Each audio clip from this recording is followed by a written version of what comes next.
ബാലാരിഷ്ടതകൾ മാറാൻ പുള്ളും പ്രാവും നടക്കിവെക്കുന്ന കേരളത്തിലെ ഏകക്ഷേത്രമായ തൊടുപുഴ ശ്രീകൃഷ്ണസ്വാമി ക്ഷേത്രമാണിത്. ചതുർബാഹുവായ മഹാവിഷ്ണുവാണ് ഇവിടുത്തെ മുഖ്യപ്രതിഷ്ഠ. എങ്കിലും ഭഗനെ വധിച്ച് അമിത വിശപ്പോടു കൂടിയിരിക്കുന്ന ബാലകൃഷ്ണ സങ്കല്പമാണ് ഇവിടെയുള്ളത്. അതുകൊണ്ട് നട തുറക്കുന്ന സമയത്ത് തന്നെ നിവേദ്യവും കൊണ്ടുവരാറുണ്ട്. ഇവിടെയുള്ള മഹാവിഷ്ണു വിഗ്രഹം ദ്വാപരയുഗത്തിൽ പഞ്ചപാണ്ഡവരിൽ മൂത്തയാളായ യുധിഷ്ഠിരൻ പൂജിച്ചിരുന്നതാണ് എന്ന് പറയപ്പെടുന്നു.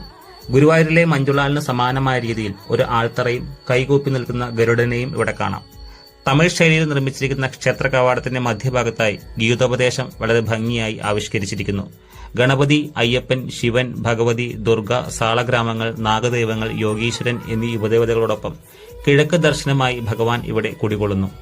സുദർശന ചക്രം, പാഞ്ചജന്യം, ഗദ എന്നിവ ധരിച്ചിരിക്കുന്ന ഭഗവാൻ പക്ഷേ മുന്നിലെ വലതു കൈയിൽ താമരയ്ക്ക് പകരം വെണ്ണയാണ് ധരിച്ചിരിക്കുന്നത്. ഇടുക്കി ജില്ലയിലെ തൊടുപുഴ പട്ടണത്തിന്റെ ഹൃദയഭാഗത്ത് തൊടുപുഴയാറിന്റെ വടക്കേക്കരയിലാണ് ഈ മഹാക്ഷേത്രം സ്ഥിതി